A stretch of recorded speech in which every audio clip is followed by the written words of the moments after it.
Hi everyone, I'm Vina, this is Quirky Pineapples, and today we're going to be making a quick and simple vegan cream cheese Danish that's perfect for fall baking season.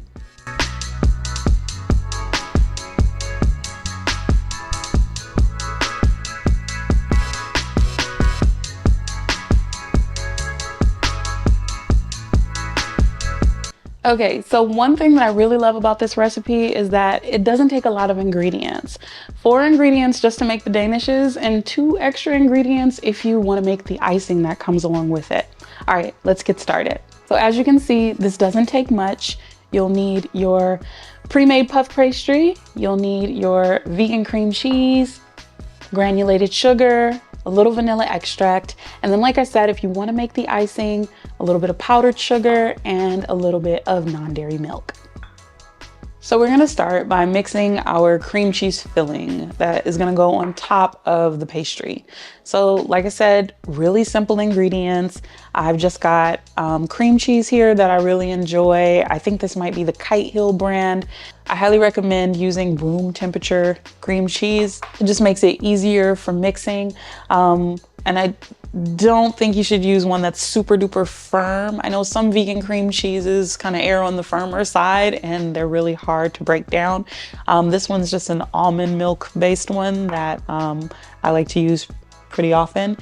So like I said, simple ingredients. We're only gonna put granulated sugar and vanilla in. So I'm gonna mix in our sugar. And I'm gonna start with just the sugar first, mixing it in. It also helps that the cream cheese is room temperature because it's a lot easier to work with, and it also will help the sugar dissolve a little bit more. All right, so once the sugar's a little bit more incorporated, we're gonna add in that vanilla. I'm just using a basic vanilla extract.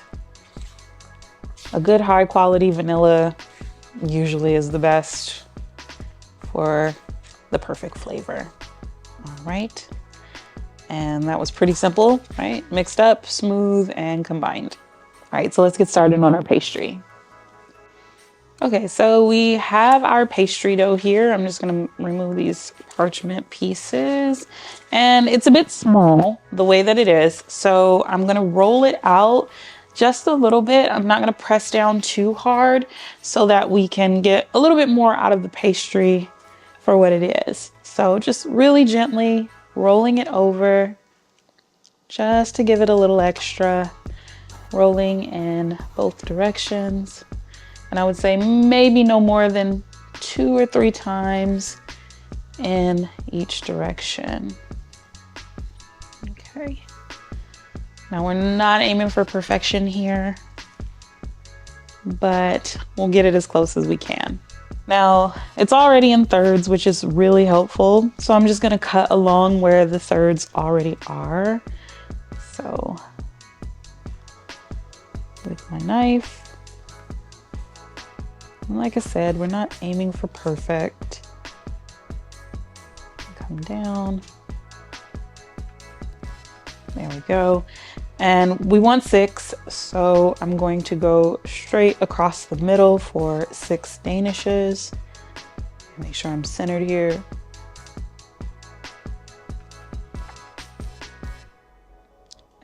Easy peasy, right? All right, so now that my Danishes are these great rectangles that are perfectly symmetrical, I'm going to score around the pastry. And this just creates a nice little divot where the edges will rise during the baking process around our filling. Okay, so I'm probably not gonna do more than maybe about a 1/4 inch around the edge. And I'm just scoring, I'm not cutting all the way through. And just making an indentation around the pastry.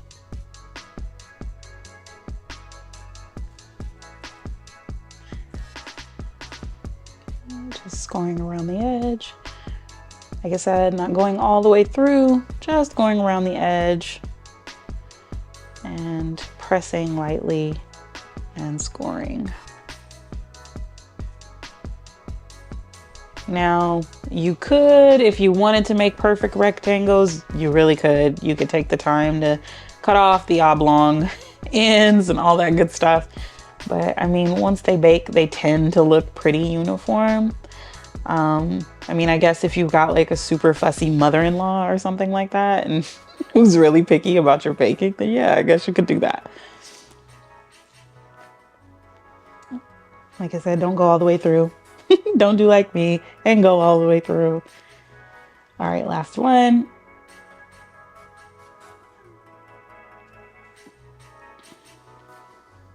Quick and simple.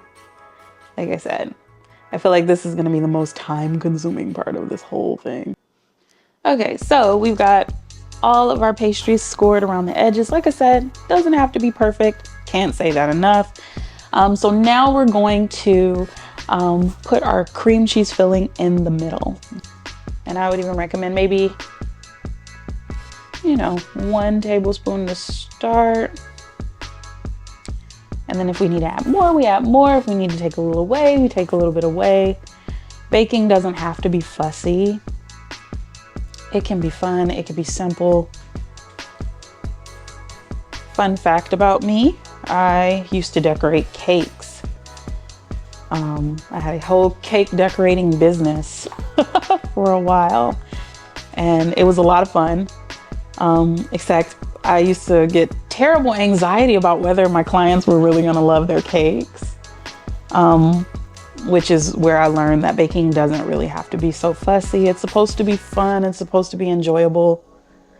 And just because we're vegan doesn't mean that we can't enjoy fresh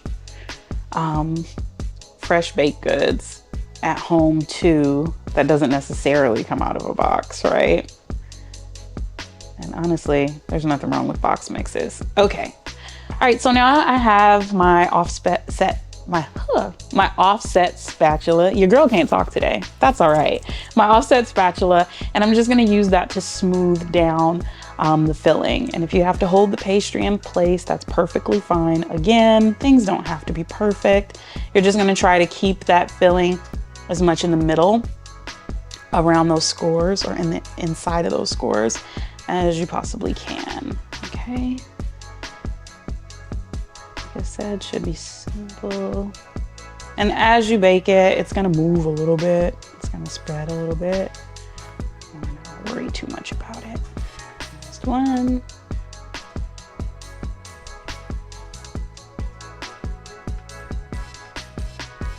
All right. Okay, so like I said, doesn't have to look perfect. We're not looking for perfect. Okay, so what I have now is our vegan egg wash. Okay, there's quite a few different ways to make vegan egg wash. I just made this one with a tablespoon of vegan butter and a tablespoon of agave. You can also use maple syrup if you'd like to. Those are kind of the 2 main syrups that I use for it. And what that's gonna do is give us a nice browned edge. So I'm just gonna take a little bit and brush it around the edge of each pastry.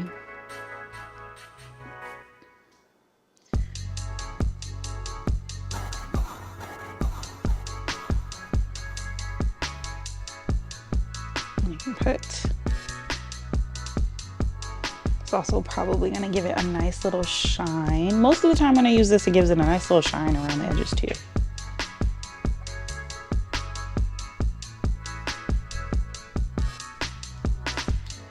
Now that we've got our danishes filled with the cream cheese filling, egg wash around it, we're gonna go ahead and put it in the oven for about 18 to 20 minutes or until it gets that really nice dark golden brown around the edges. Okay, so our pastries are all done out of the oven. I'm gonna transfer them onto a cooling rack so that we don't end up with soggy bottom pastries. So I'm just gonna carefully do that because I don't wanna burn myself. And these actually puffed up a whole lot. So we'll let them rest for a little bit before putting on the icing. All right. While my pastries are cooling, I'm going to get started on our icing. Now, like I said, you don't have to make the icing, but I don't know who likes a Danish without icing on top. But again, it's optional. It's up to you. So I have about 1/4 cup of powdered sugar here and some plant milk or some non-dairy milk or some vegan milk, whatever you want to call it. And we're gonna add about 1 teaspoon at a time of the milk just to get the right consistency. Now, I would say usually what you want it to look like is sort of a glue. I don't know if everyone has used Elmer's glue before. Like, we used to put it on our hands and peel it. Whole different situation, sorry. But if you've used Elmer's glue before, you kind of know that gloopy, gloppy consistency. You sort of want it to be a nice, smooth, gloopy glop. Because once it gets onto the pastry, while it's a little bit warm, it's going to loosen up just a little bit. All right, so we're gonna add 1 teaspoon in. Okay, so I've added 1 teaspoon and I'm just gonna start to stir that. And like I said, if it's a little too thick, you're going to add another tablespoon, or not tablespoon, teaspoon of milk. So still a little, it's still fighting with us a little bit. So we're gonna add just a little bit more to it.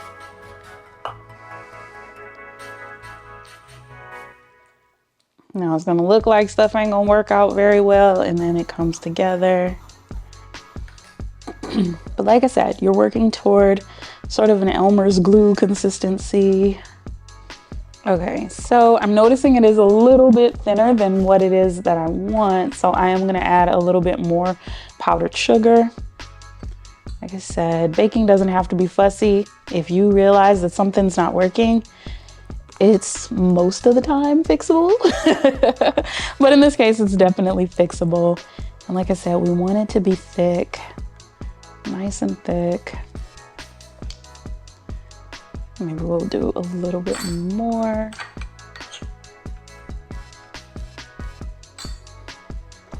Because we definitely don't want it to be runny. And then I used plant milk for this, but you can also use lemon juice if you don't want the icing to be so sweet. But I just found it easier because, you know, most of us have plant milk on hand, or non-dairy milk, vegan milk, again, whatever you want to call it. Most of us have non-dairy milk on hand. But if you got lemon juice, then lemon juice is also a really good option. Especially, like I said, if you don't like things to be super sweet. That's actually me. I don't like my sweets to be super sweet. So now we're ready to start drizzling. I'm gonna turn these the other way because that's how my drizzling hand works and everything. What I did was just grab just a regular teaspoon. You'll notice that it kind of gives a really good pour. Now, if you're a bougie baker, like I tend to be sometimes, just depends, and you have pastry bags, then you can put it inside of a pastry bag and cut a really small hole and kind of drizzle it over. But if you're just making this for the family, and you're not trying to be overly fancy or anything like that, or if you're just making it for yourself, no judgments, then just use the spoon. So I'm just gonna get a little bit on the spoon and then just drizzle it over, right? And honestly, you don't need no pastry bag. This works just as good as a pastry bag would. And you're just drizzling, get over top. Obviously make sure something's underneath your cooling rack for this. You don't wanna get caught up with icing hardening on your countertops and everything like that. And you can feel free to put as little or as much as you see fit. Like I said, just as little or as much as you'd like. Just drizzling it over the top. You're always gonna get that first like glop and then a nice little drizzle. All right, so time for the taste test. Let's see.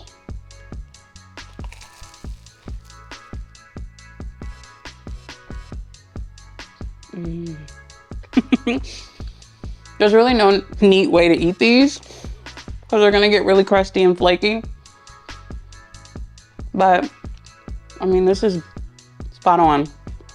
We got flaky, I don't know if you can hear it, that nice flaky crust, a nice soft middle. The filling isn't too sweet. I mean, yeah, I mean, this is pretty much perfect. Like I said, they caramelized a little bit. So a few like tricks or tips I would have for you, just keep an eye on what's in the oven, right? If you notice they're browning a little bit more than what you want them to, pull them out, right?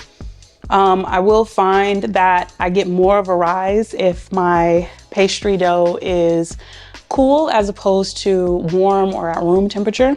So if you want a little less of a rise, just pop them right in at room temperature.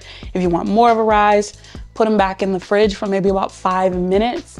And then that cool air kind of helps it puff up a little bit more.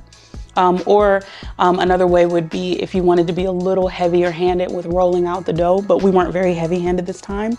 But yeah, I mean, this is great. So if you want the full recipe, I'll link it in the description below. I'll try to put it on the screen for you too. But you can find the full recipe for these vegan cream cheese danishes on quirkypineapples.com. All right, if you make it, or if you decide to make it, then go ahead and leave a comment below, and don't forget to like and subscribe. Thanks for joining me.